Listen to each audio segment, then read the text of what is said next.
never saw a man meet death with finer courage. Don't let us stay in there too long.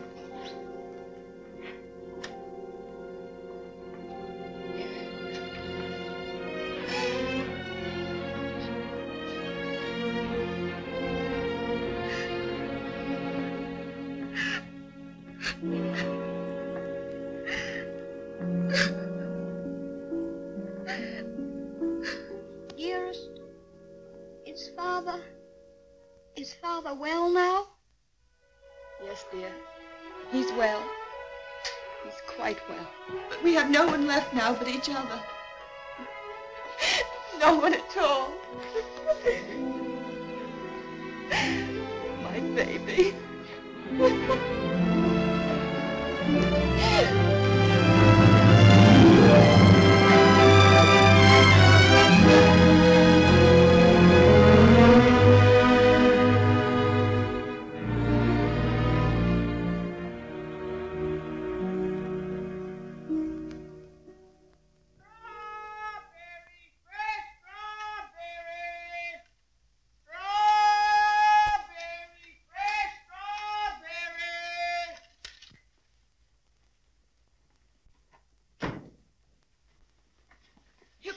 Mary, won't he? Ach, the darling. To think of him getting the like of that for his birthday. Sure, he'll be the happiest boy in all Brooklyn till he falls off of it. Yeah.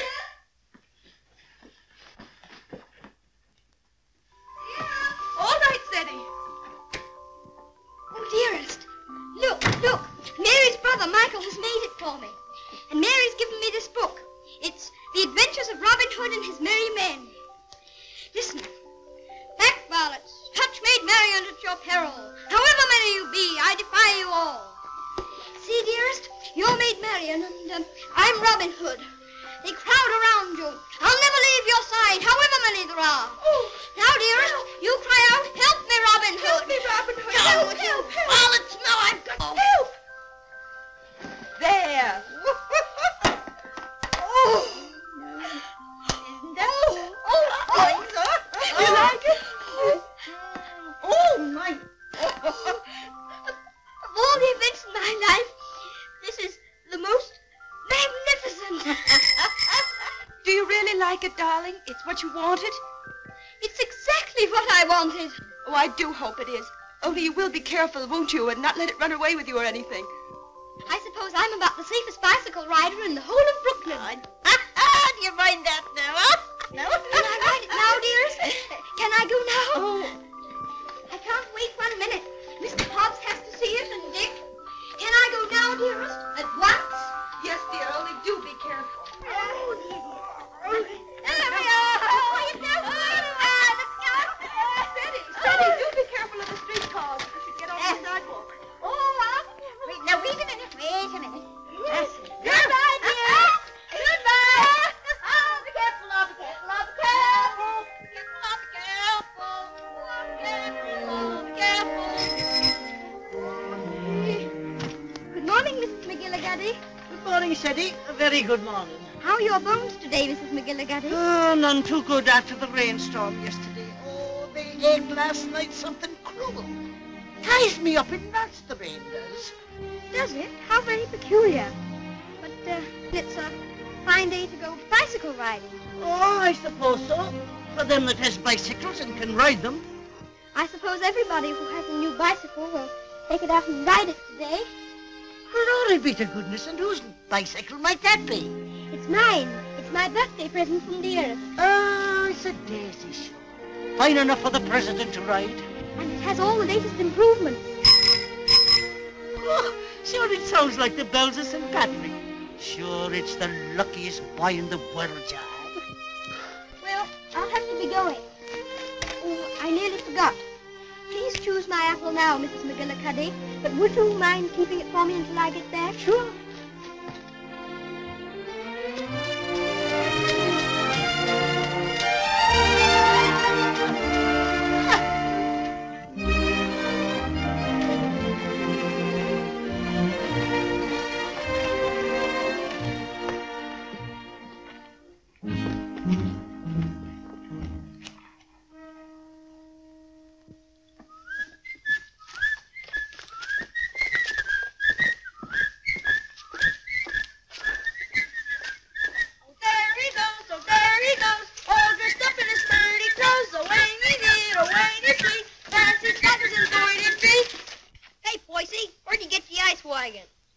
goodbye, please. Give us a little ride, will you, Bub?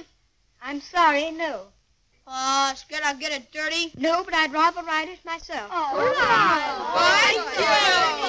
Hey, English, when'd you get back from dear old London? I'm not English. I'm an American. Now, where'd you get that kind of gab? My father was English, if it's any of your affair. Ooh, does your mother know you're out? Don't you dare talk about my mother. Mama's pet, Mama's pet, Mama's pet. I think you'd better take your hand off that wheel. Want to make anything out of it? I want to make you get out of the way. You don't dast, you sissy cat.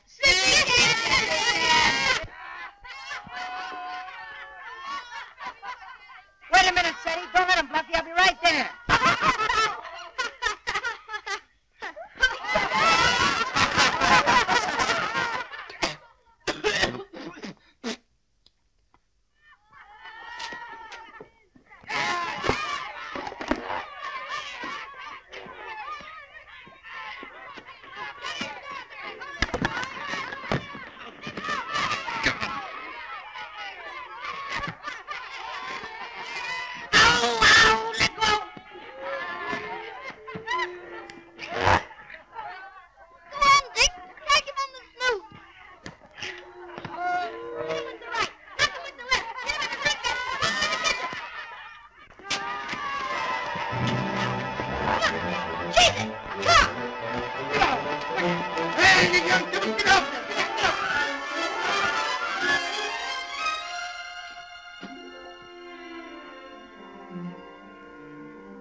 Oh, why couldn't that copper leave us alone? We had him licked.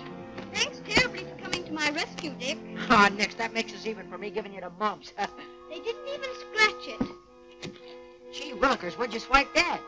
The heiress gave it to me. Isn't it magnificent? It's a Lollapalooza. I want you to be the very first person to ride on it. Oh, thanks.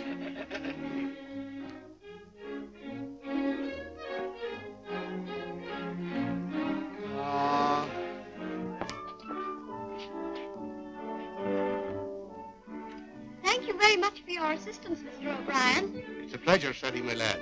Of course, I think we might have won anyway. Sure, and don't I know it? But I had to keep you from committing murder. I tell you what, Dick. I'll just go once around the block, and then you can ride it down to Mr. Hobbs' store. Make it later, 'cause right away I gotta go see my brother Benno. He's going out west. Who is he? Where? Texas? No, Chicago. Oh, that'll be splendid. Riding mustangs and shooting bears.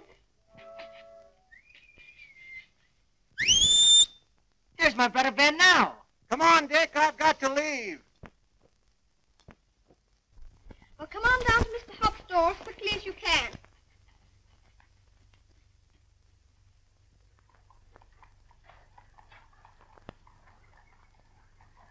What do you say to a little birthday party? Ginger pop and cookies and some candy. That would be perfect, Mr. Hobbs. Only, Only? well, Dick's coming very soon. And I was thinking, if we could wait. I guess there'll be enough to go around. There's a lump coming, I think. Quite a big one. What are you reading, Mr. Hobbs? That's the way they go on now. British aristocracy. I've got no use for 'em. Earls and marquises going around as if they was lords of creation, wearing their coronets. Did you ever know any marquises, Mr. Hobbs? Or earls? I should say not. I'd just like to catch one of 'em inside here, that's all. I'll have no grasping tyrants sitting around on my cracker barrels. Perhaps they wouldn't be earls if they knew any better. Oh, wouldn't they, though? They just glory in it. It's in 'em. They're a bad lot. Here you are, Dick. Just in time for Seddy's birthday feast. Gee, Manetti, ginger pop and everything. Here's to your health, Seddy. Many happy birthdays. Thank you very much, Mr. Hobbs. Why, Mary. Come on home, darling. The mistress is wanting you. Oh, glory be. Would you look at your face? I'm very sorry, Mr. Hobbs, but I shan't be able to stay for the feast. Is there anything wrong with Dearest? Not at all. Sure, there's nothing the matter with her. What's happened, Mary? Now, don't be asking me any questions. Queer, strange things happening to us. If you'll forgive me, Mrs. Errol, you must not disregard the great position to which your son has fallen heir through the death of his uncle, your late husband's brother. But what it amounts to, Mr. Havisham, is that you want to take my boy away from me. Mrs. Errol, you must remember that I'm acting quite impersonally and simply as the lawyer of the Earl of Dorincourt. The Earl of Dorincourt disowned his son and has refused to recognize his grandson until now. Why should I give up my boy? Oh, I'm afraid I've been very stupid, Mrs. Errol. I should have told you. My instructions are that you shall accompany Lord Fauntleroy to England. Oh.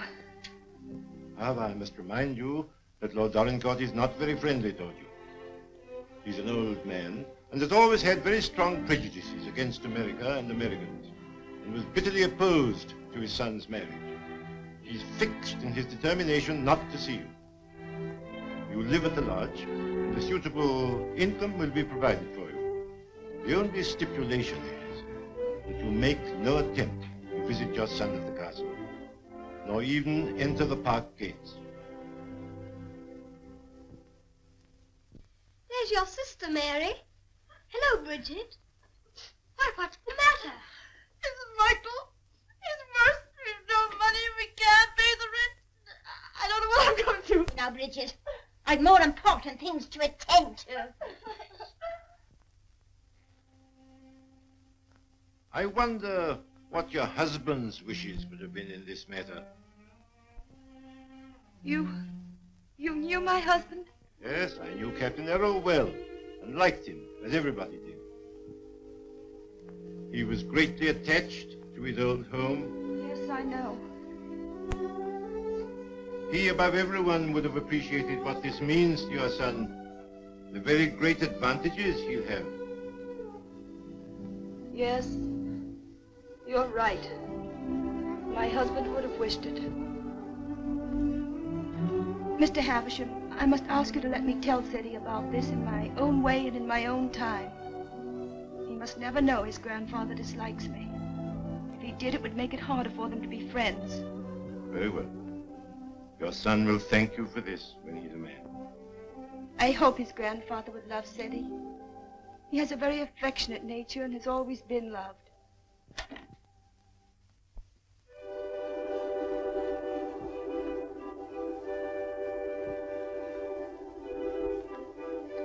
This is Mr. Havisham, dear, whom your grandfather has sent to see us, all the way from England. How do you do, sir?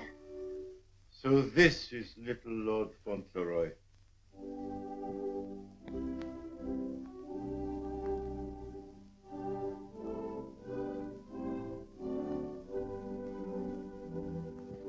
You see, dear, your grandfather has no more children now, and he's very lonely. So he wants us to go and live with him in England. And because he's an earl, and you are his heir, you will have a new name, Lord Fauntleroy. And someday you will be the Earl of Dorincourt. Oh, dearest, do I have to be an earl? None of the boys are earls. Can't I not be one? I'm afraid it can't be helped, dear. Just think, dear, soon we'll be starting for England. Do we have to go to England, dearest? I'd much rather not. Oh, what will Mr. Hobbs say?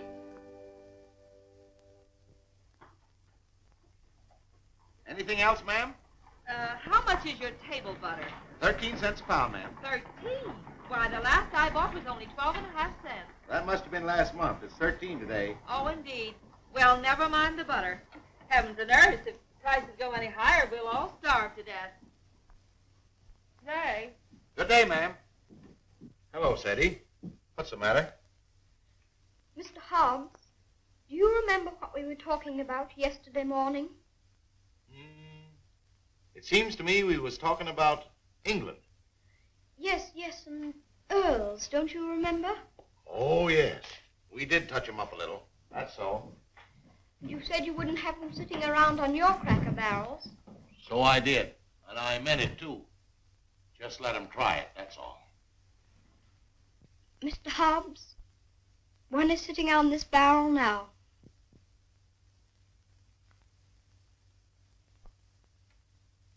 What? Yes, I am one. Or I'm going to be. I won't deceive you, Mr. Hobbs. It's the heat.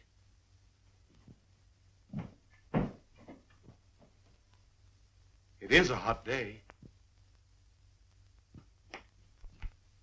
How do you feel? Got any pain? Thank you, I'm all right. I'm sorry to say it's true, Mr. Hobbs. Mr. Havisham, he's a lawyer, came all the way from England to tell us about it. My grandfather sent him. Who is your grandfather? I couldn't very easily remember it, so I wrote it down. John Arthur Molyneux Errol, Earl of Dorincourt. That's his name, and he lives in a castle. 2 or 3 castles, I think. All his sons have died now. That's why I shall be an earl. Now I'm Lord Fauntleroy. Well, I'll be jiggered. One of us has got a sunstroke. Oh, no, we haven't. We'll have to make the best of it, Mr. Hobbs. What did you say your name was? Cedric Errol, Lord Fauntleroy. Well, I am jiggered. Well, you always did talk more English than American. You think there's no getting out of it? I'm afraid not, Mr. Hobbs. Dearest says that Father would wish me to do it. But if I have to be an earl, I can try to be a good one. I'm not going to be a tyrant, Mr. Hobbs. And if there's ever to be another war with America, I shall try and stop it.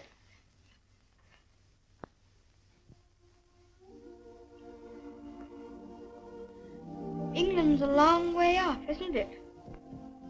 It's across the Atlantic Ocean. That's the worst of it. Perhaps I shan't see you for a long time. I don't like to think about that, Mr. Hobbs. Well, the best of friends must part.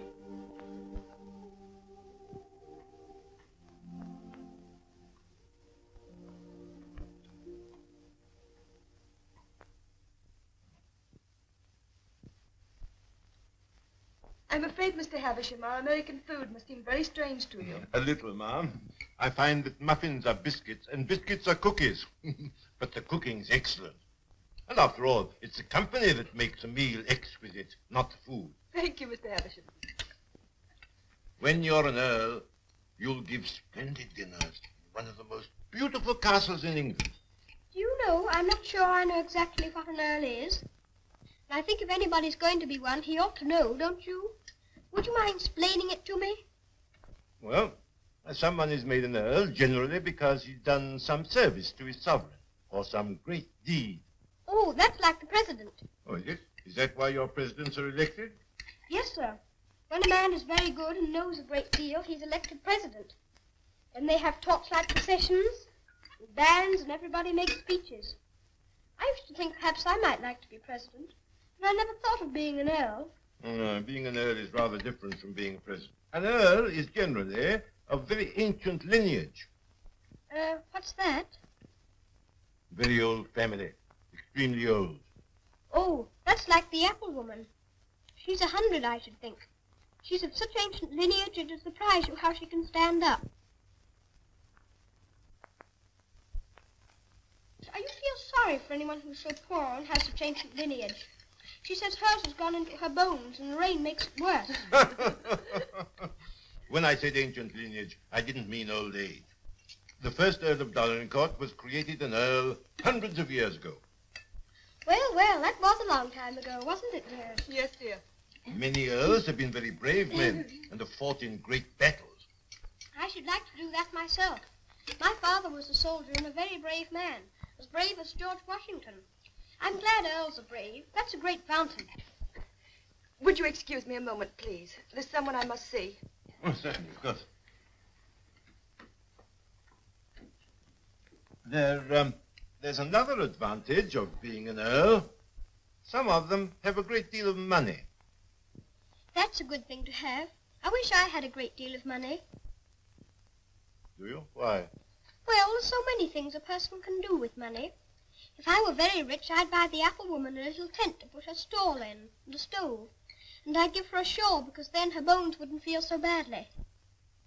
And what else would you do if you were rich? I'd buy Dearest all sorts of beautiful things. Dearest? I call Mother Dearest because Father did. And there's Dick. And who's Dick? Dick's a bootblack. I buy him some new cloths, some brushes, and a new sign and start him out fair. He says that's all he wants, is to start out fair. Is there anything else? Well, I think Mr. Hobbs would like a gold watch and chain. But what would you get just for yourself if you were rich? Isn't there one particular thing you've dreamed of having? Yes. A pony. But I suppose that would be too much to even dream about. I'm so sorry. A poor woman who was in trouble came to see me. Oh, is it Bridget? Yes, dear. I wish we could do something for her. She has 6 children, and her husband is out of work. He has inflammatory rheumatism, and that's the kind of rheumatism that's dreadful. Before I left Dorincourt Castle, the Earl said that if you expressed any wishes, I was to gratify them and give you anything you desired. Now, here are £5, and your money, $25. If you have any desire to assist this poor woman, I'm sure your grandfather would wish it. Can I have it now? Can I give it to her this minute? May I be excused, please, dearest? Yes, Eddie. Bridget! Bridget, wait a minute. Here's money. My grandfather gave it to me. It's for you. It's a great deal of money, Mr. Havisham. We've never had very much. I'm just beginning to realize the great power Seti will have. Such a child still. I'm a little afraid. I think from what I've seen of him, that you have nothing to fear. Oh, I hope not. He mustn't be spoiled by all these wonderful changes.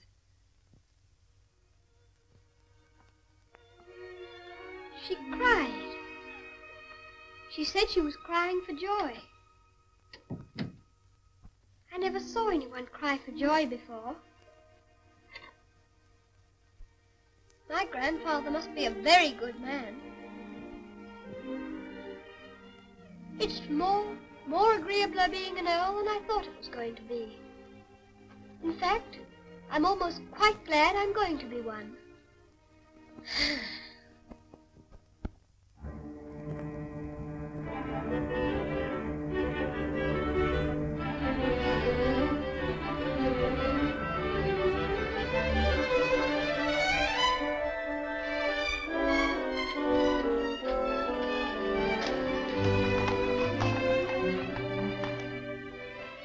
We always liked that little house, didn't we, dearest? We always will like it. Yes, darling. Yes.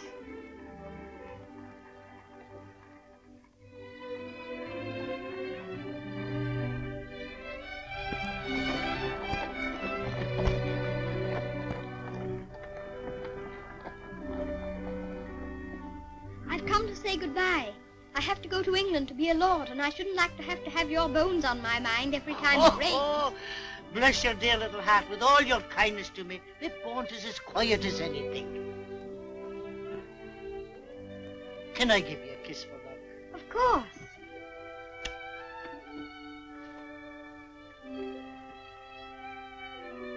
Here's an apple to eat on the boat. Thank you very much. Oh, no, darling. Why should you pay? As my late husband used to say, this one's on the house. Thank you again. Well, goodbye. Goodbye, darling.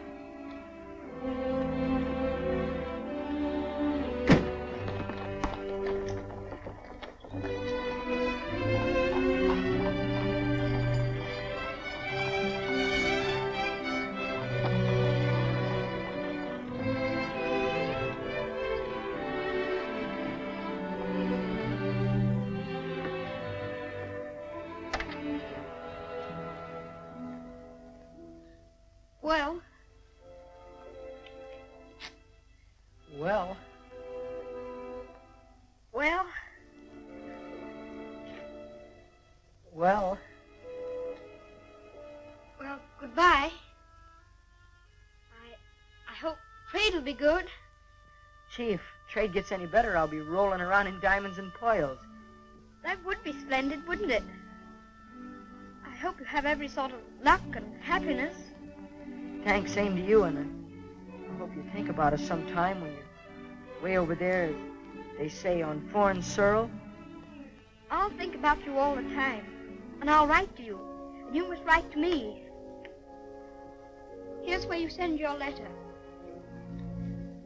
Gee, I wish you wasn't going away. Thanks, mister, for all the swell things you've done for him. He certainly deserves it. He's a game little kid. Gee, I almost forgot. Here, I bought this for you. It's a handkerchief. You can use it when you get among them swells. Oh, Dick, it's beautiful. It's extraordinary. I'll use it always. Thank you, Dick. Thank you very much. Well, goodbye. Well, goodbye.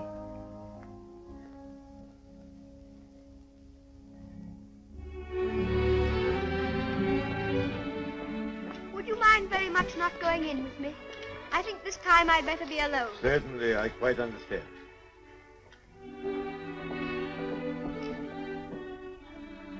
This is for you, Mr. Hobbs.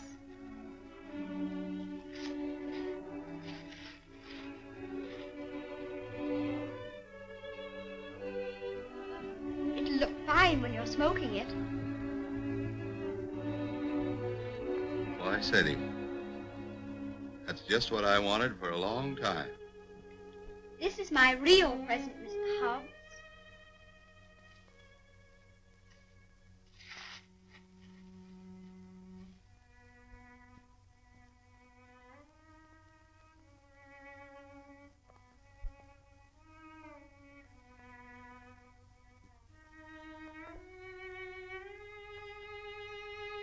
There's something written on it, inside the case. I told the man what to say. You read it.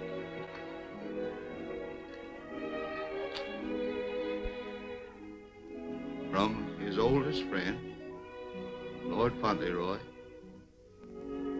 to Mr. Hobbs. When this you see, remember me.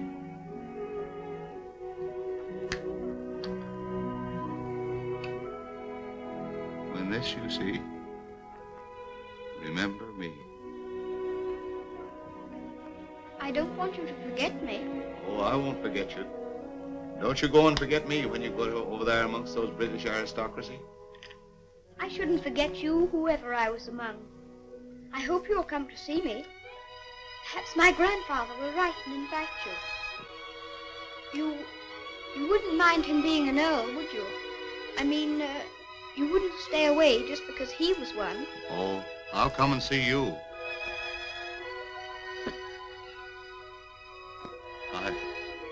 I won't be able to help myself.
Is this Dorincourt Castle, dearest? No, this is Court Lodge, where you're... Here's Mary. We had a splendid time in London, Mary. I'm so glad you came before us, Mary. We don't feel so strange finding you here to welcome us. Oh, sure, 'tis the great happiness I wish you, ma'am, in your lovely new home. is Mrs. Baines, the cook, Mum, and that's Susan, the parlour maid. I'm sure we'll do everything, ma'am, to make you comfortable. Oh, I'm sure you will.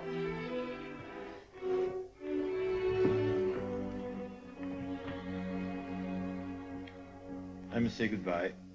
The carriage is waiting to take me to the castle. I must tell the Earl of your safe arrival. He needn't go tonight. I'd so like to have him with me my first night here. No, I'm sure Lord Dorincourt won't expect his grandson tonight. Tomorrow will be time enough. I dread so to tell him that we're not going to live together anymore. I'm a coward, I know, putting it off so long, but it's the most difficult, the most cruel thing I've ever had to do.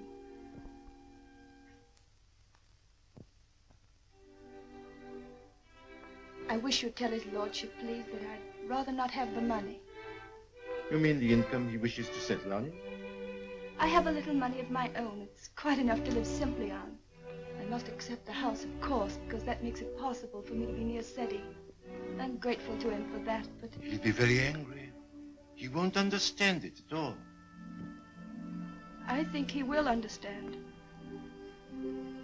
He must understand that I can't accept money from a man who hates me so much that he's separating me from my boy. I'll deliver your message.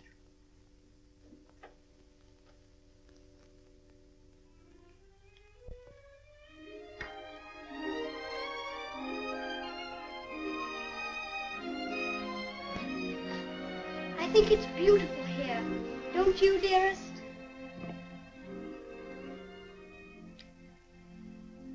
Seti, darling, there's something I must tell you.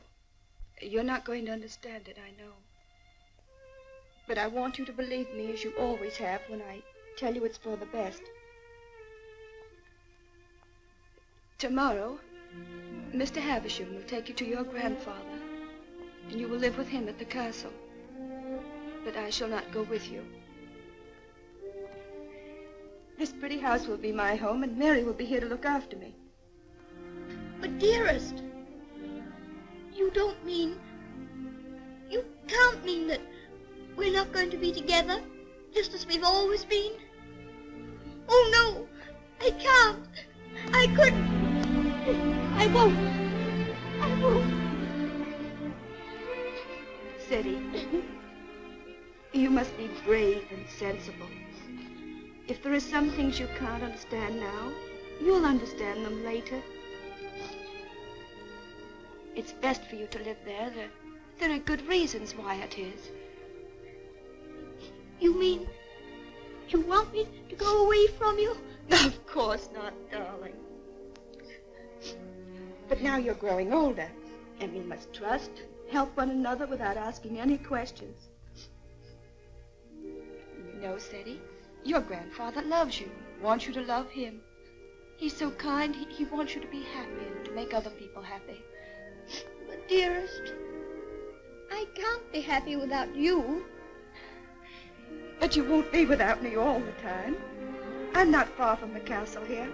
You'll run in and see me every day. You'll love the castle. There'll always be something new and interesting to tell me. And I'll have things to tell you. Oh, Seti, we'll have such good times together. We'll be finding things out, both of us. We'll be explorers. Yes, like Mr. Stanley and Mr. Livingston. That'll be exciting. Every night, when it grows dark, I'll put a candle in the window to guide you through the jungle, Mr. Stanley.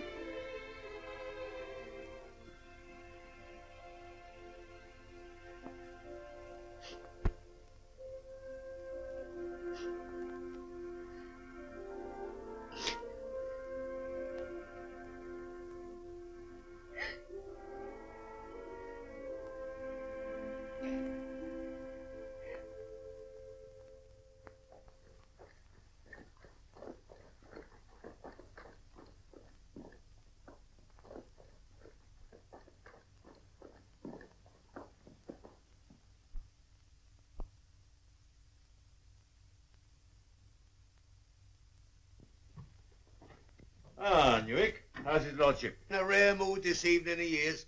He told me to evict all the tenants if they weren't paid up. Oh, I dare say that'll be a job to your liking.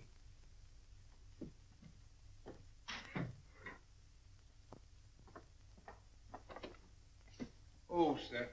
Ah, Purvis. Glad to see you again. I'm very glad to see you, sir. Oh, idiot! Do what you're told. Bring what's ordered. Gout. Oh, yes, sir. These last few weeks have been the worst I've ever known, sir.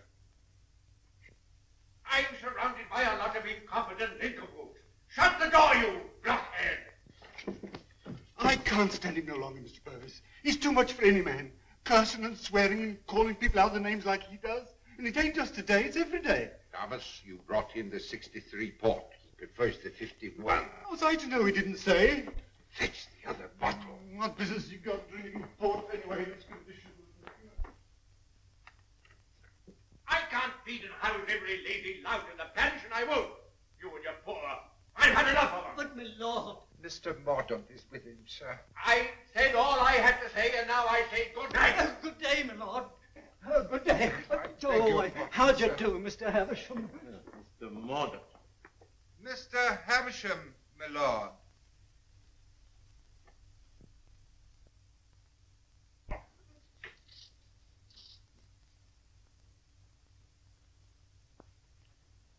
Well, Havisham. Lord? Come back, have you? Put that cushion right for me, will you? Hi, careful.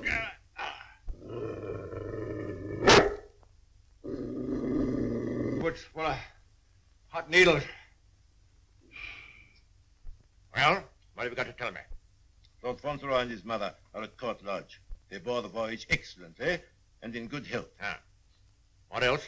His lordship remains with his mother tonight. I'll bring him to the castle tomorrow. Oh, go on. Tell me everything. What sort of a lad is he? Never mind about the mother. What sort of a lad is he, I say? It's rather difficult to judge the character of a child of 9. A fool, huh? Clumsy cub. I don't know much about children, but I thought him rather a fine lad. Healthy? Well grown, eh? Apparently healthy, quite well grown. Straight-limbed, well enough to look at. Rather handsome, my lord, as boys go. Ah. Although I'm scarcely a judge. I dare say you'll find him a little different from most English children. Oh, no doubt of that. American children are the most impudent and worst brought up in the world. I've heard that often enough. In his case, I would hardly call it impudence. The difference is, I think, that he's lived more with older people than with children. But I should call it a mixture of maturity and childishness. Exactly. Beastly, impudent, bad manners. That's what it is. I have a message to deliver from Mrs. Errol. I want none of her messages. The less I hear of her, the better. But this is rather an important one. She prefers not to accept the income you propose to settle on her. What's that? What do you say? She says it's not necessary.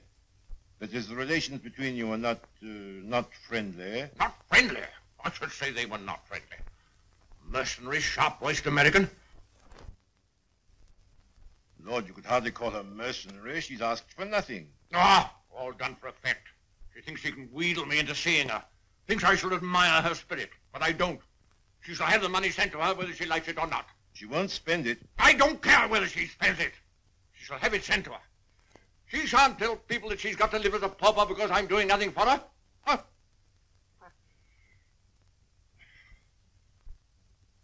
I suppose she's poisoning the boy's mind against me, too. No. I have another message that'll prove to you she's not done that. I won't care.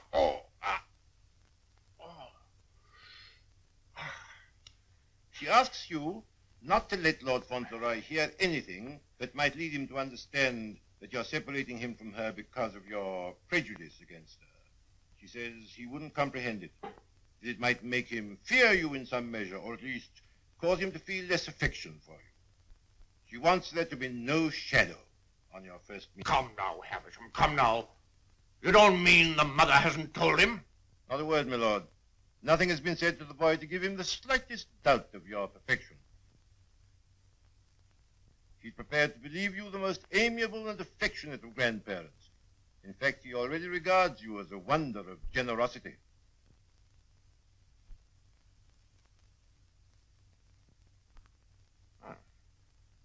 does, huh?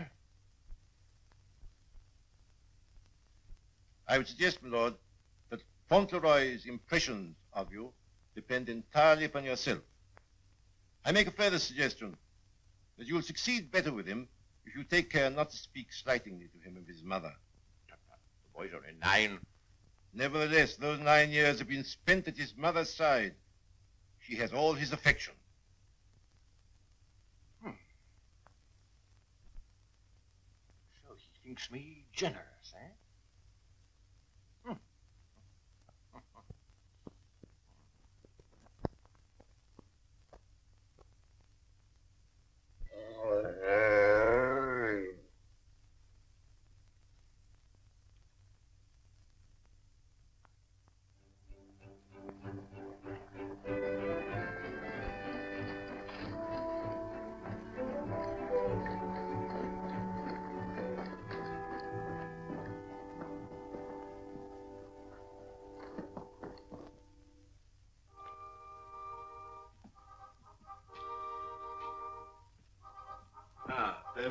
This is Lord Fauntleroy. My lord. How do you do? Thank you, my lord.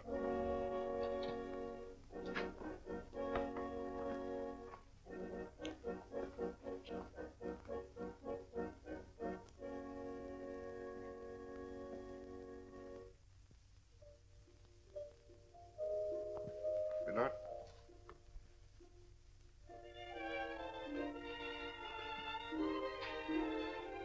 Lord Fauntleroy, Mrs. Mellon. Lord Fauntleroy, this is Mrs. Mellon, the housekeeper. How do you do, ma'am? I shouldn't know his lordship anywhere, sir. He has the captain's face and way. Oh, was it you who sent the cab? I'm ever so much obliged to you, ma'am. How do you do? He's a great lady, sir. Where's his lordship? In the library, sir. Lord Fauntleroy is to be sent to him alone.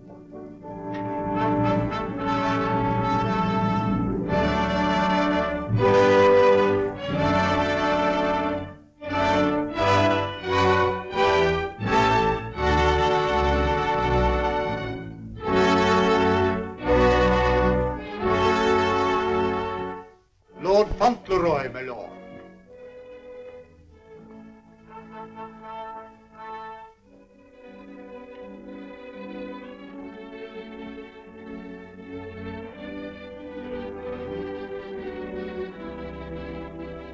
Dougal, come back, sir.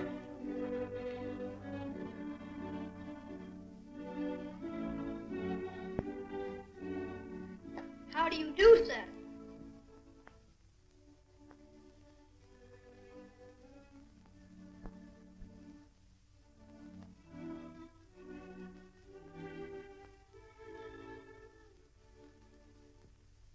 Are you the Earl? I'm your grandson that Mr. Havisham brought. I'm Lord Fauntleroy.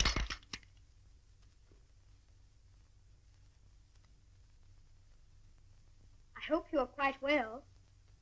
I'm very glad to see you. Ah, you're glad to see me, are you? Yes, very.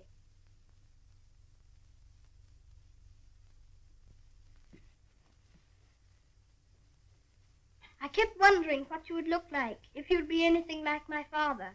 Oh, and am I? Well, I don't think you are, very. You're disappointed, I suppose. Oh, no. Of course you would enjoy the way your grandfather looked, even if he wasn't like your father. You know how it is yourself about admiring your relations. Eh? I'm not sure that I do. Oh, any boy would love his grandfather, especially one who's been as kind to him as you've been. Oh, so I've been kind to you, have I? Yes. I'm ever so much obliged to you about Bridget and the apple woman and Dick. Bridget? Dick? Apple woman? They were particular friends of mine. You know, they were the ones you gave me all that money for. The money you told Mr. Havisham to give me if I wanted it.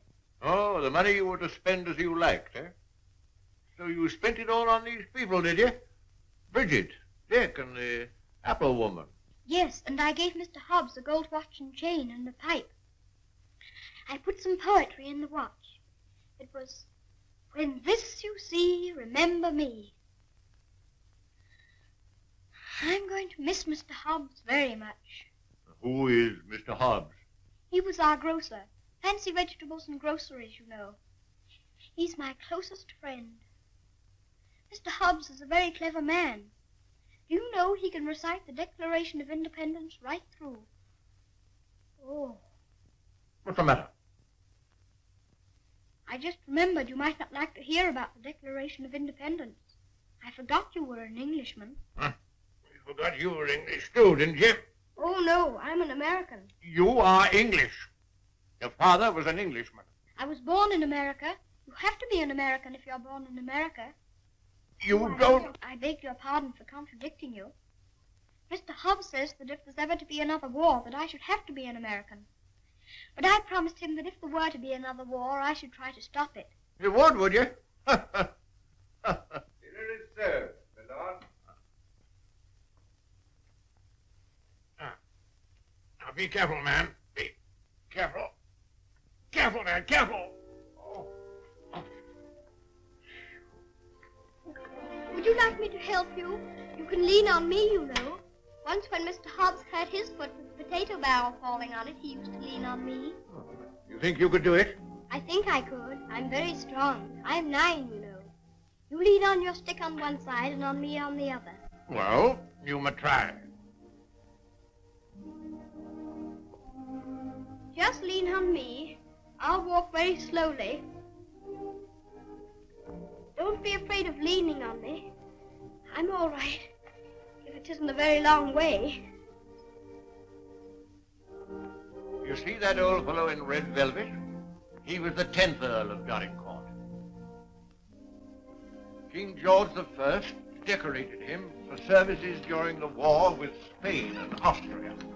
He was tremendously strong. He could bend a bar of iron between his hands. You get your strength from him. How very interesting. Did you ever try putting your foot in hot water and mustard? Mr. Hobbs used to. Arnica is a very good thing, too, they tell me. Ah, thank you. I'll try it.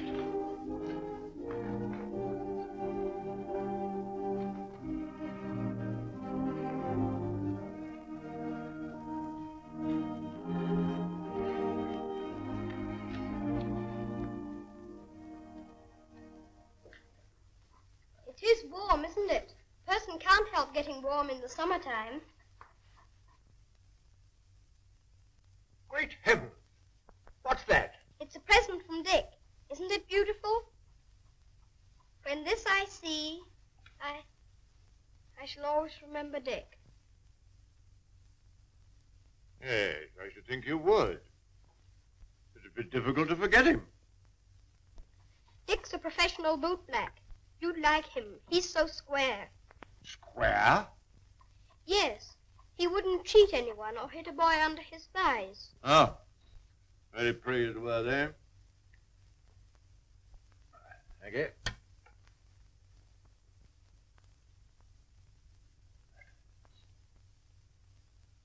What's the matter?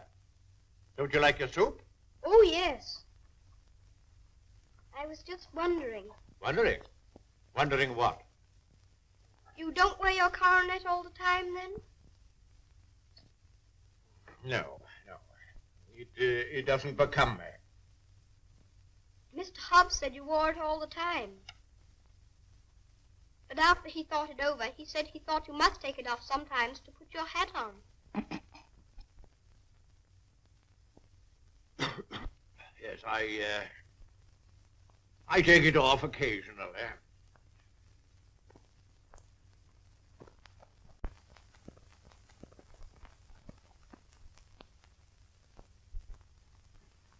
You must be very proud of your house. I never saw anything so beautiful. But it's a very big house for just 2 people to live in, isn't it? Oh? You think it's too large? Well, I was only thinking that if 2 people lived in it who were not very good companions, they might get a little lonely sometimes. Thank you. Do you think I shall make a good companion? Yes, I think you will. I think you should be almost as interesting as Mr. Hobbs. Huh. Mr. Hobbs and I were very great friends. He was the best friend I had, except...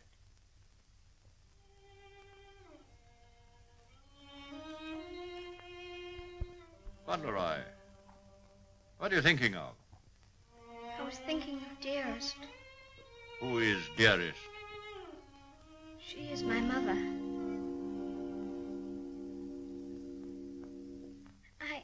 I think I'd better get up and walk up and down.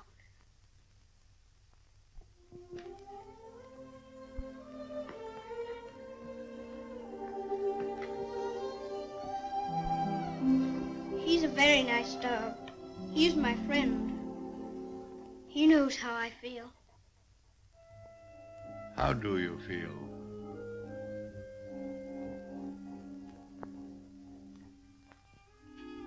Come here.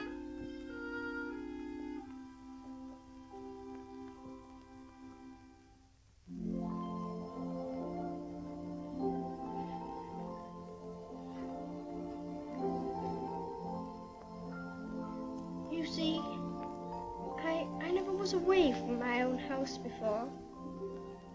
It makes a person feel a strange feeling when he has to stay all night in another person's castle instead of his own house. But Dearest is not very far away from me. She told me to remember that. And after all, I'm 9, you know. And I can look at the picture she gave me. Look, you press the spring and it opens, and there she is.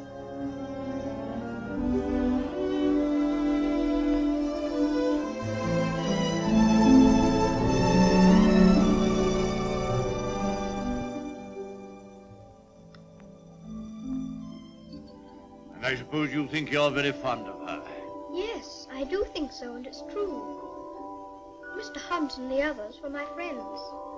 But Dearest is my close friend. My father left her to me to take care of. When I'm a man, I'm going to work and earn money for her. Oh, what do you think of doing? Well, I did think of going into business with Mr. Hobbs. But I should like to be president. We'll send you to the House of Lords instead. Well, if I couldn't be president, and if that's a good business, I shouldn't mind. The grocery business is dull sometimes. Yes, so's the House of Lords. But it's the business that every Earl of Dorincourt goes into. I shall have to talk to Dearest about it.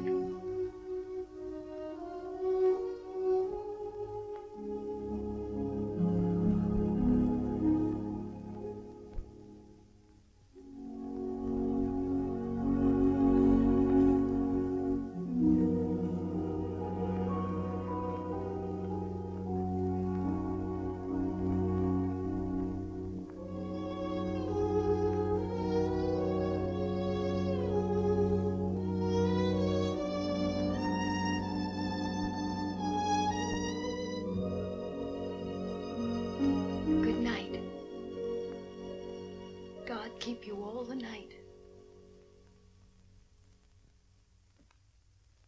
Morning, Thomas. Good morning, sir. His lordship? In the library, sir. And such goings on I never heard in all my life. Do you think it'd be all right for me to see him? Oh, yes, sir. He's expecting you.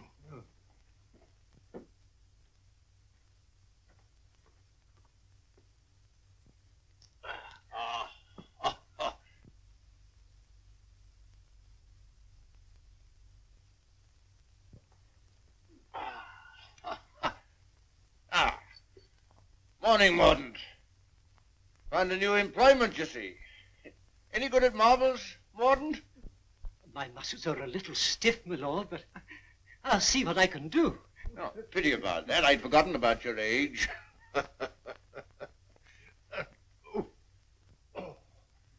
This is the new Lord Fauntleroy. Fauntleroy, this is Mr. Mordaunt, rector of the parish. I'm very glad to make your acquaintance, sir. I'm delighted to make your acquaintance, Lord Fauntleroy. Well, what is it this morning, Mordaunt? Who's in trouble now? It's one of your tenants, my lord. Higgins of Edge Farm. York has told him that if he doesn't pay the rent, he must leave the place. He's a bad tenant. Always behind you, he tells me. He's devoted to his wife and children. If the farm is taken from him, they may literally starve. That's like Michael. Huh? I forgot we had a philanthropist here. Come here. What would you do in this case? Well, if I were very rich, I should let him stay and give him things for his children. Nonsense. You're Lord Fauntleroy. Time you learn to deal with these situations. You can write, can't you? Yes, but not very well. Well, go over to the desk and write Newick his orders.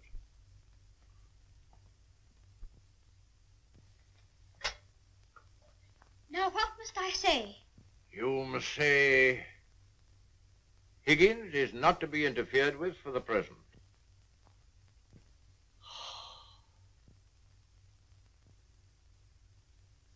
And sign it Fauntleroy.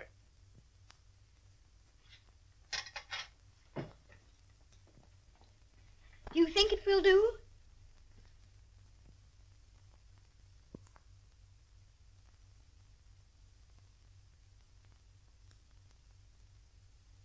Yes. Higgins will find it entirely satisfactory. Mr. Hobbs always signed his letters that way, and I thought I'd better say please. Is that exactly the right way to spell interfered? Well, it's not exactly the way it's spelled in the dictionary, but... I was afraid of that. Yes, Higgins won't complain of the spelling. I think you must be the best person in the whole world. Don't you, Mr. Mordaunt? I shall write and tell Mr. Hobbs. Oh, what'll you tell him? I shall tell him I think you're the kindest man I ever heard of, and that you're always thinking of other people and making them happy, and that I hope when I grow up I shall be just like you. Just like me. There you are, Morden. Take that with you. I will indeed. This is good news. Thank you, my lord. Oh, don't thank me. Thank Fauntleroy. Thank you. Goodbye, sir. Goodbye.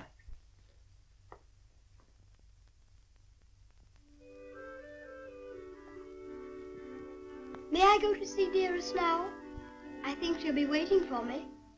There's something for you to see in the stables first. Ring the bell. In the stables? If you please. I'm very much obliged, but I think I'd better see it tomorrow. She'll be expecting me all the time. Ah, very well. We'll order the carriage. And you don't care to see what's in the stables? Oh, I do, I do. Oh, it doesn't matter. It's only a pony.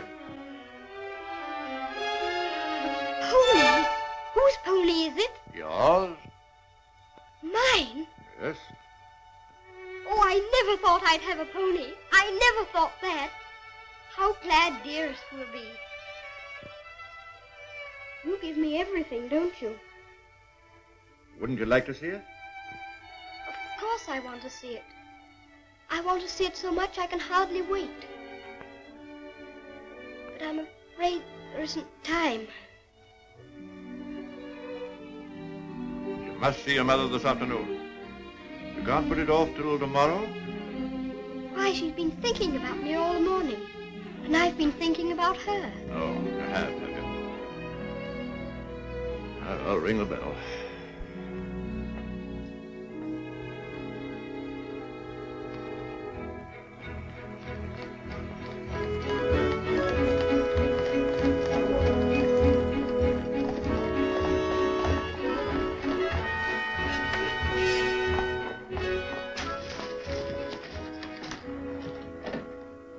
Let me give you your stick. Just lean on me when you get out. I'm not going to get out. Not to see Dearest? Dearest will excuse me. Go and tell her that not even your new pony would keep you away.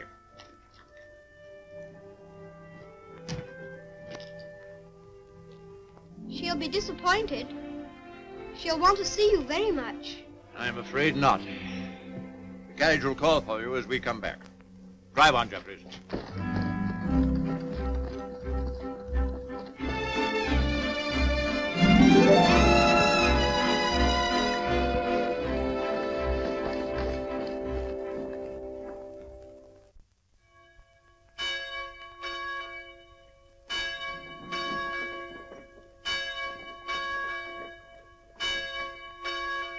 It's a shame.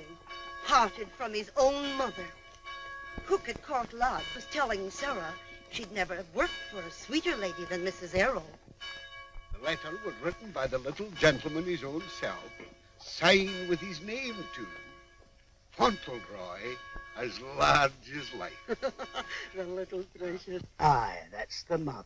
Pretty young thing, too. Good morning, ma'am. Good morning. God bless you, ma'am. Thank you. Good morning, ma'am. Good morning. It's his lordship coming to services. That's a new notion.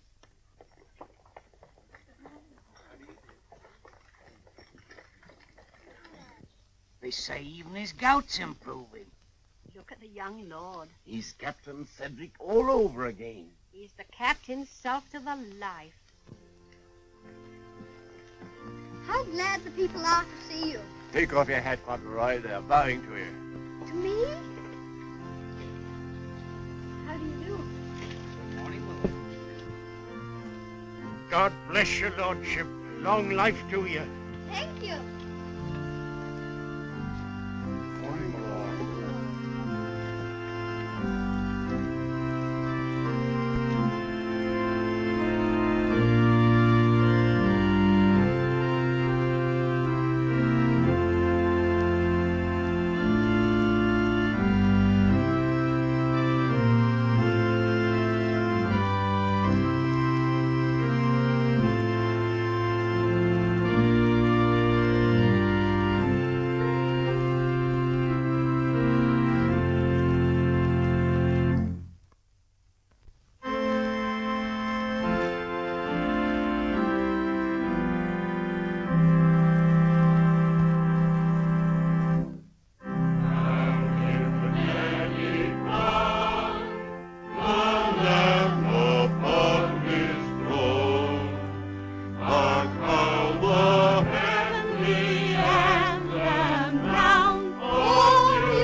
Some of your ancestors lived a few hundred years ago. Oh. Perhaps I got my spelling from them. Shepherd king of Israel.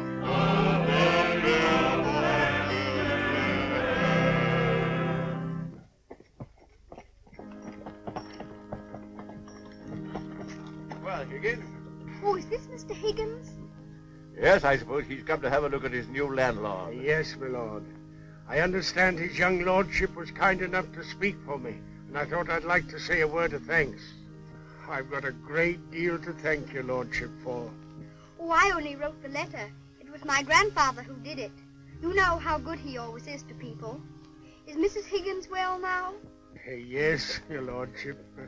The missus is better since the trouble was took off her mind. My grandfather was very sorry about your children having the scarlet fever. You see, Higgins, you people have all been mistaken about me. Lord Fauntleroy understands me. If you want a little reliable information on the subject of my character, apply to him. Get in the carriage, Fauntleroy.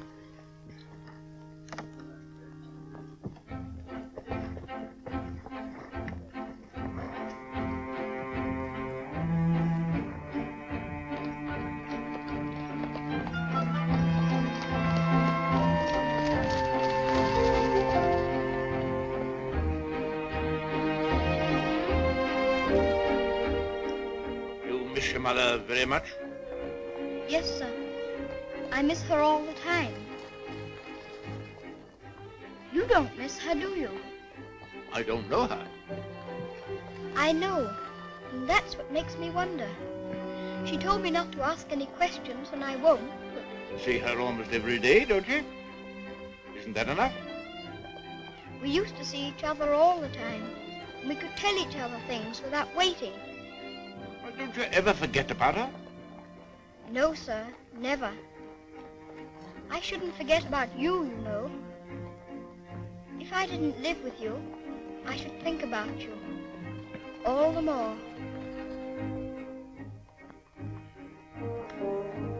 On my word, I believe you would.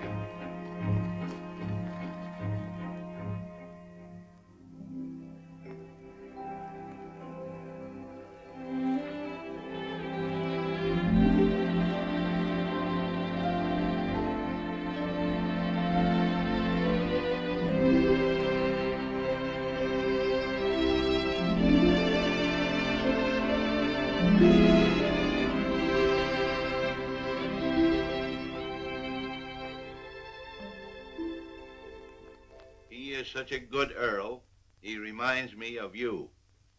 He is a universal favorite. Well, reminds me of you. Think of that now. He's known this Earl only a little while, and we was lifetime acquaintances. I don't know as I want him to be reminded of me by this Earl.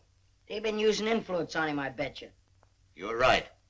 They got twisty ways, those aristocrats. They'd wheedle their little finger around your heart as soon as look at you. All for their own purposes, mind. It's a pity they're making an oil out of him. Yeah. He would have been a shining light in the grocer business. A shining light. Do you know any particulars about that stuff like castles and oils? No, not much. Except they're haughty and mean. Sure as a Jim Dandy letter he wrote. Almost as good as seeing him. Only it ain't, of course. Oh, he was a plum daisy of a kid. I bet you sometimes he wishes he was back here. I do. You lonely? Oh, not so bad. Where you living now? Oh, me and two other fellas, we got a room in a lodging house. The other two fellas, they get drunk and fighting, but it's cheap. Oh, that's no sort of a place for a lad like you to be living. Now, look here. I got a clean, dry loft over my stable, and there's an old bed you can have. Why don't you come here and stay? Won't cost you a cent. Gee, do you mean that, Mr. Hobbs? Why, certainly I do. Yahoo! Gee, Mr. Hobbs, talking about oils. You ain't no oil, you're a prince. Oh, sure.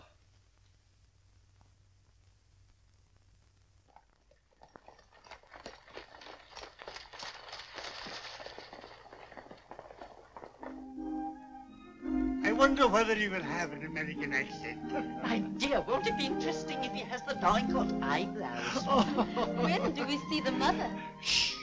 I believe she's supposed to be kept in the background.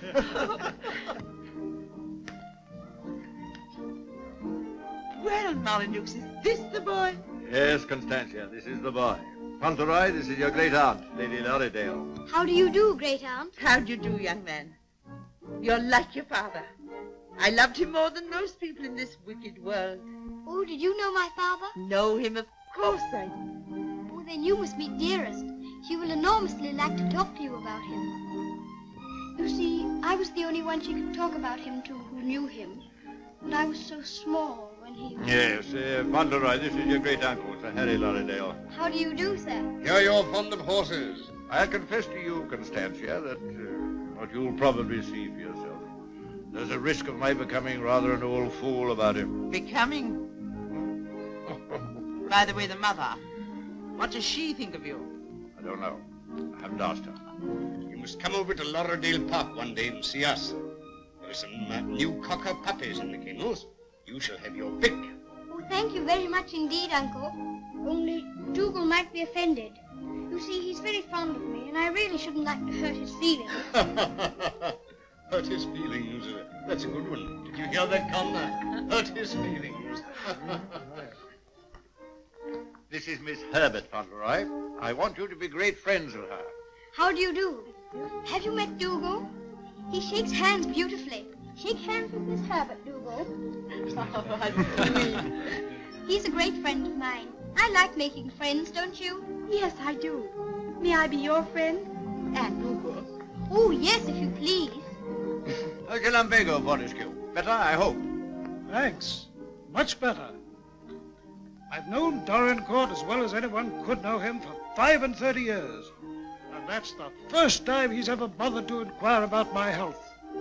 Most extraordinary. Havisham, you're late. What's kept you?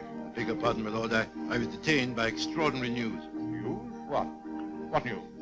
Not now, if you don't mind. Later, my lord, later.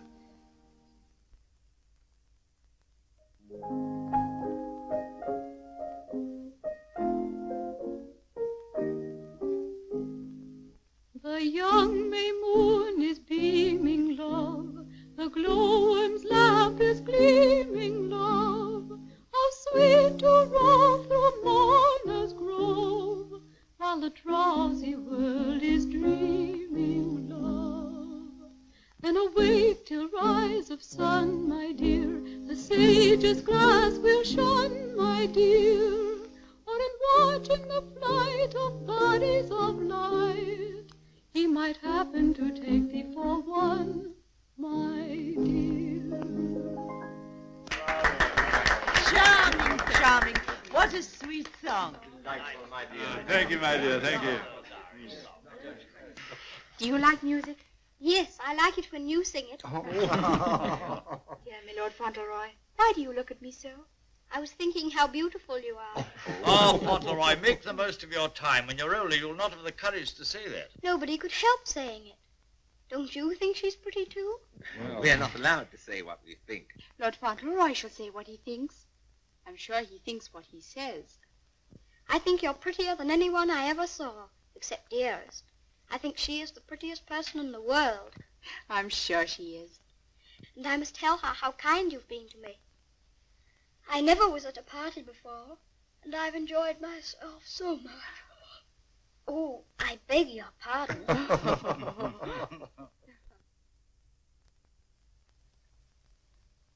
Good night, little Lord Fauntleroy.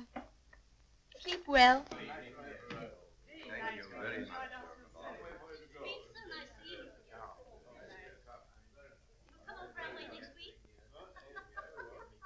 Good night. So glad you came.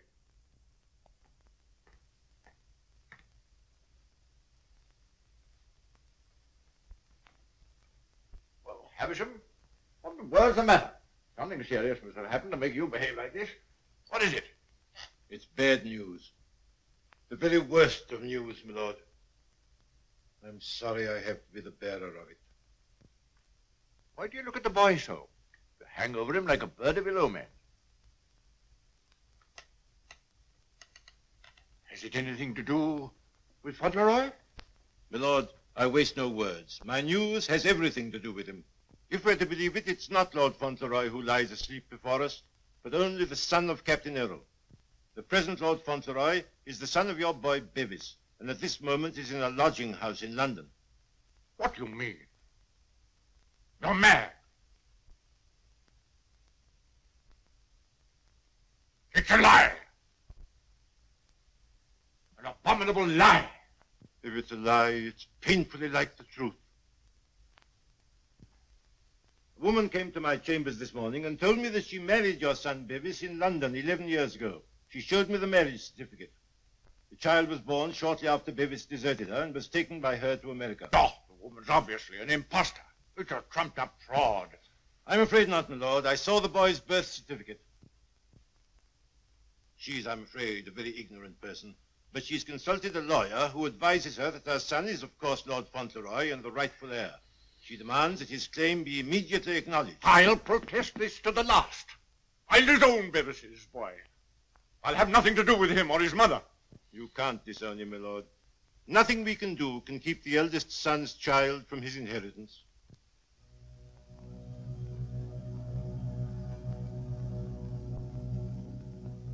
The woman you say is an ignorant, vulgar person, eh? She can hardly spell her own name. She's obviously uneducated and openly mercenary. And I objected to his mother. I suppose it's retribution. If anyone had ever told me I could be fond of a child, believe me. I always detested children.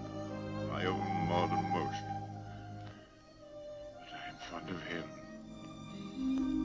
Oddly enough, he's fond of me. You know, Havisham, I'm not popular. I never was. But he's fond of me. Never was afraid of me. Always trusted me. Yes, Havisham. He'd have filled my place better than I filled it. He'd have been an honor to the name. You rang, my lord? Take Lord Fauntleroy to his room.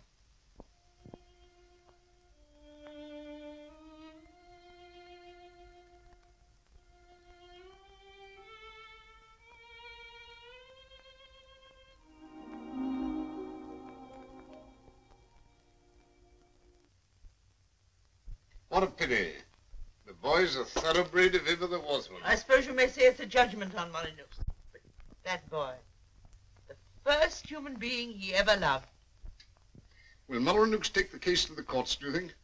Can't tell. He's obstinate enough. Courts of the devil. You go in with your best suit, buckles on your shoes, and come out as nature made you. Bless my soul, Constantia. Whoever would have dreamed that I'd have felt sorry for the old boy? I wouldn't have minded our having a boy like that, Harry. Yes. Better luck for us, old girl, if we had. I'll tell you one thing. If his little lordship loses his title, the village loses the best friend it has. Aye, that's right. And I'll tell you another thing. It'll drive the Earl mad if this goes wrong for him. Why, he's been so proud of the boy, you'd hardly believe it if you knew him for what he was before. And the new one's no lady, that's sure. Bold-faced thing, that's what she is. A dark-eyed, brazen-faced wench. Is the Earl coming now with Mr. Havisham?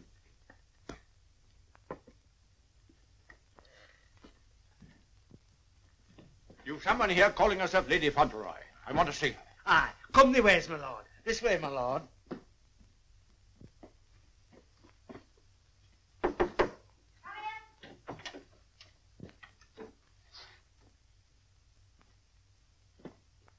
Earl of Dorincourt.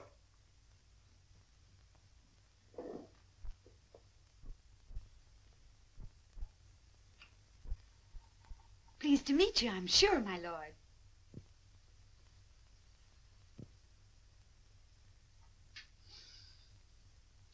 Bevis?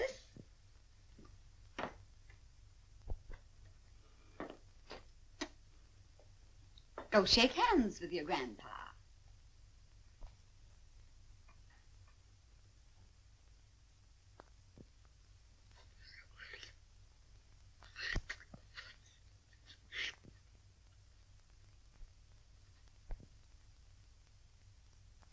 So that's the way you're going to treat your grandson, is it? Ah, you needn't try to look so fierce about it. He's your grandson, all right. Yes, my lord. We have proof of the young gentleman's birth. He is the son of the late Lord Fauntleroy. Allow me to introduce myself. Joshua Sneyd, at your service. My card. I've already had the pleasure of making Mr. Havisham's acquaintance. Lady Fauntleroy has placed all the evidence in my hands. I can assure you, my lord, it is sufficient to justify her case should it come into court. But may I suggest that we come to an arrangement and settle this matter amicably on a friendly basis? Friendly? Ha! Look at him staring at me as though I was dirt. Me, his own daughter-in-law. Oh, your son Bevis married me, all right. And a fine rotter he was. But he was the father of my boy, and I can prove it. Lady Fauntleroy, please. You may think you can fight me, but a lot of good it'll do you.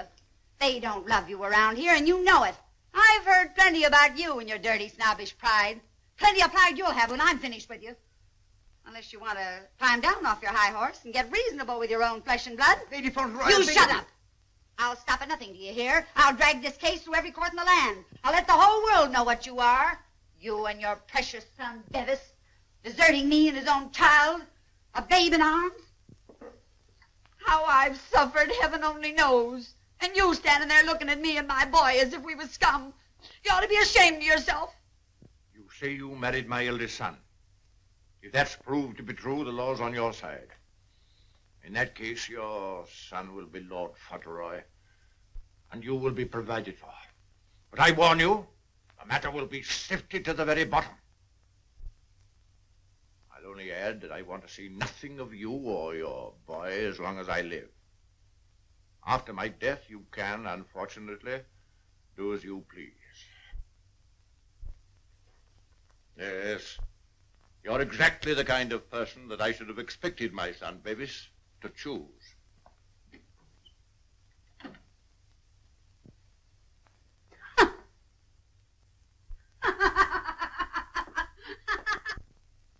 I'm afraid, Dorincourt, there can be no two opinions. At least that's how I see it.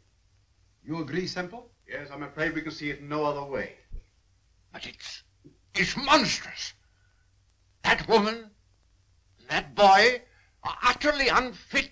Alas, the law can take no cognizance of such things. I sympathize, Dorincourt, more than I can say. Sympathize? What's the use of that? If we take it to the courts, you think there can be only one result? I'm afraid so. The birth certificate, everything we have, point the same way. If you take it to court, you'll have the expense and the notoriety, and only, I fear, one possible result. Perhaps the boy won't turn out so badly as you fear. Perhaps you can do something with him. That boy? That oaf?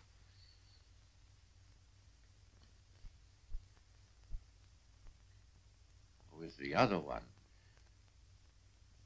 Yes. I have no other course but to accept your judgment. Come, Havisham. Thank you, Lord. And you, Mr. Semple.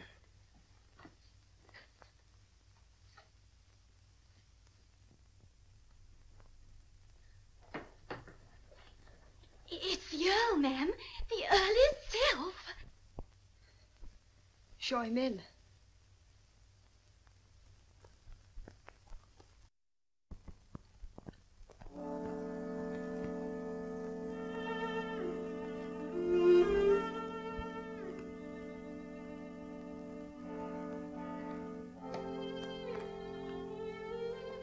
Mrs. Errol, I believe?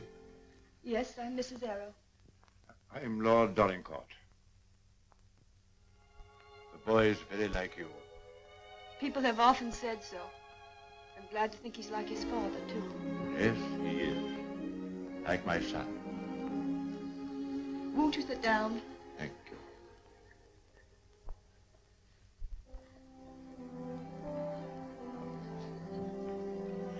I've come to tell you that I've had the very best, the highest legal opinion. I'm sorry.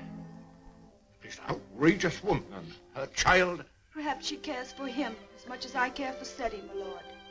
Her son is Lord Fauntleroy. Mine is not. Yes, I'm afraid you're right. Perhaps you would have preferred that Seti should not be the Earl of Dorincourt. It's a very magnificent thing to be the Earl of Dorincourt, my lord. I know that. But all I care about is that Seti should be what his father was. Brave, just, and kind, always. A striking contrast to what his grandfather is, eh? I haven't had the pleasure of knowing his grandfather. I know my little boy believes. I know that Seti loves you. Would he have loved me if you told him why I didn't receive you at the castle? No, honestly, I think not. That's why I didn't wish him to know. Well, there are very few women who wouldn't have told him. Yes, Seti is fond of me. And I'm fond of him. I can't say that I was ever fond of anyone before. But he pleased me from the first. I'm an old man. I was tired of my life. But he's given me something to live for. More than that. More than that. I'm proud of him. I was satisfied to think that one day he'd be taking my place as head of the family.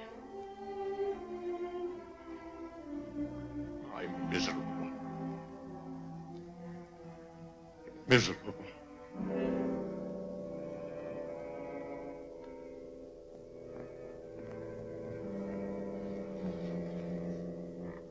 Please sit down. You've been so much troubled, you must be tired. And you need all your strength. Thank you.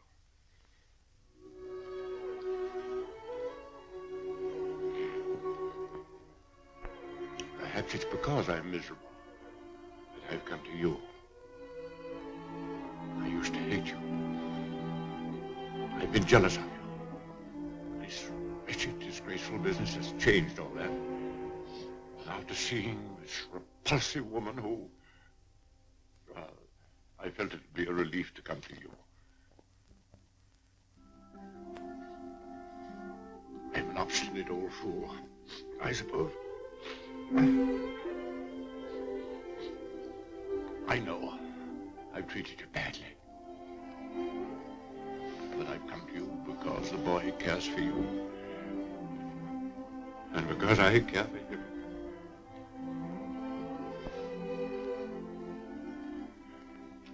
Treat me as well as you can. For the boy's sake.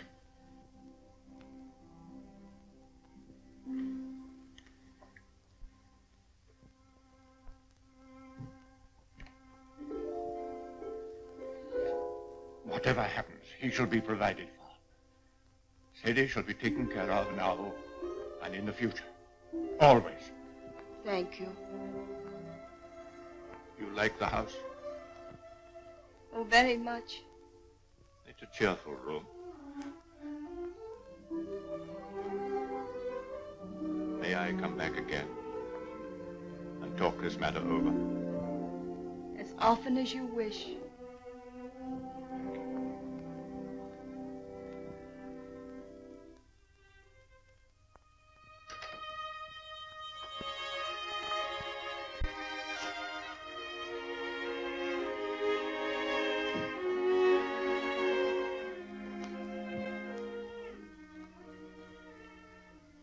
Bad news, haven't you? Yes. The worst. Then I'm not Lord Fauntleroy anymore, am I? No. She's beaten me. Then the other boy, he will have to be your boy now, won't he? Like I was? No. He'll have to live in the castle if he's Lord Fauntleroy, won't he? That common little brat shall never enter this place in my lifetime. I'll take care of that. Then I can still be your boy, even if I'm not going to be the Earl, just like I was before. My boy. Yes, you'll be my boy as long as I live. And by Jove, sometimes I think you're the only boy I've ever had. Then I don't care about the Earl part at all. I thought, you see, that the one that was going to be the Earl had to be your boy. That I couldn't be. I shall never take anything from you that I can hold for you. Come what may, you shall have all that I can give. All. And dearest, will her house be taken away from her? No. They can take nothing from her. Nothing from either of you. Come. Time you were asleep.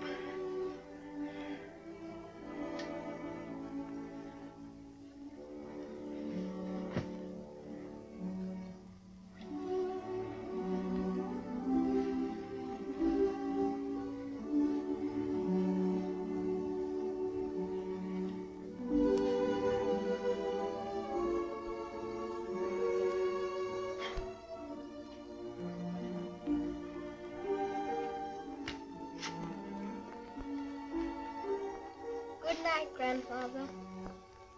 Good night, my boy.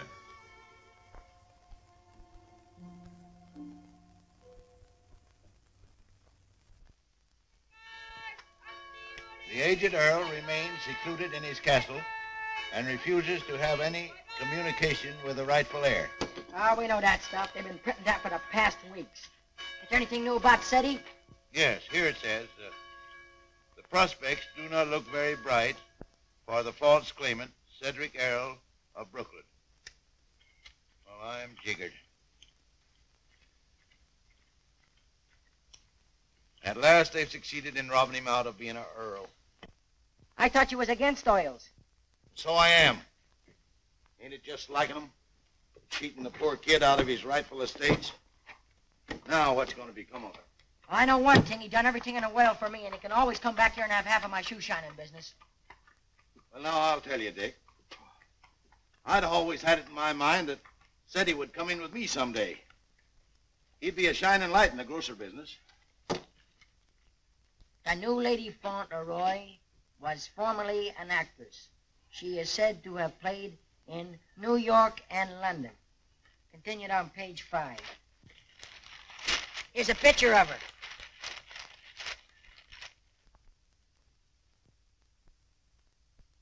Holy mackerel.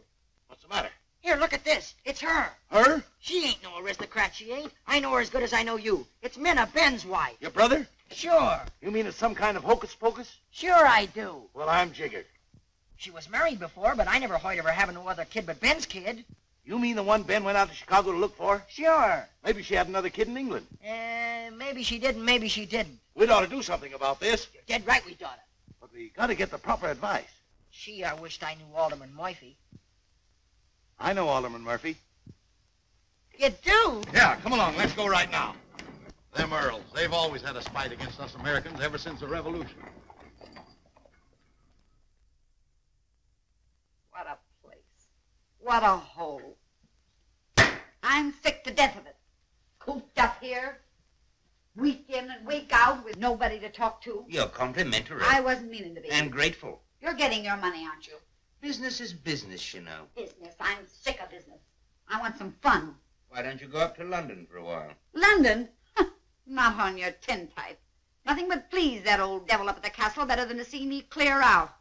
Well, I'll stay here in this rotten country pub. You've lived in worse places in your time, I've no doubt. That's none of your business. You keep a civil tongue in your head or I'll hand you your walking papers. I wouldn't. What do you mean? Just what I said. I wouldn't try anything like that, Minna. I'm Lady Fauntleroy to you. Come in. Why, it's Lord Dorincourt. Why, this is a pleasure, a real pleasure, I'm sure. Won't you take a... Hello, Minna. Why, hello, Dick.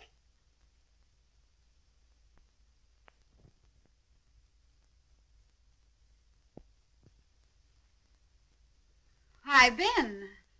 What are you doing here? Where have you been all this time? Do you know her? Funny if he didn't, seeing as how he was my second husband. Where's the child? What child? You know what child, our boy Tom. Oh, Ben. But you know, you must have heard. Someone must have told you. Told me what? It was pneumonia. Only 3 days and he was gone. It broke my heart. I meant to write you, but I didn't know where you were. If that's true, who is this boy you got with you? That's none of your business, Ben Tipton. Can I see him? No, you can't. Tell us, please, why Mr. Tipton should not see your boy. Oh, hello, Uncle Dick. Well, I'll be jiggered. You stop! You're a dirty pair, you are. Coming all this way to spy on me, trying to do me hurt. I'll have the law on you for the way you're hounding me. You... Silence! Come here, Tom.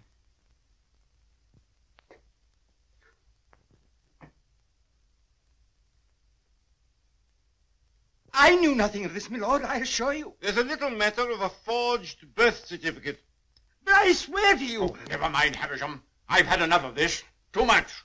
The sooner the pair of you are out of this country, the better. Come on, Havisham. You'll be sorry for this, you will. It's prosecution, that's what it is. It's robbery.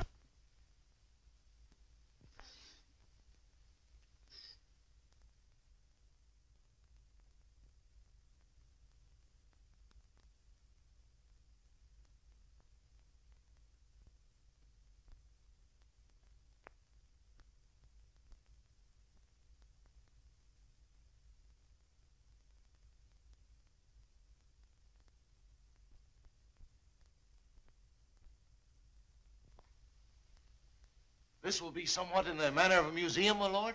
Well, not exactly a museum, Mr. Hobbs. They're portraits of my ancestors. Your aunt's sisters? All of them? I'll be jiggered. Your great uncle, he must have had a family.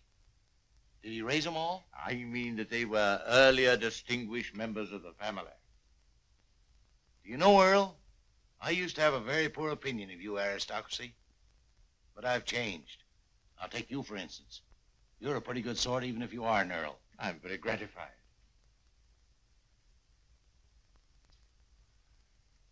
Bit gay, wasn't he? Yes, that's why I have the gout, Mr. Hobbs. Oh. And they was all Earls. And said he's going to be one. And own all this. And he'll be worthy of it, Mr. Hobbs. Sure he will. All these Earls. You know, I wouldn't have minded being one myself.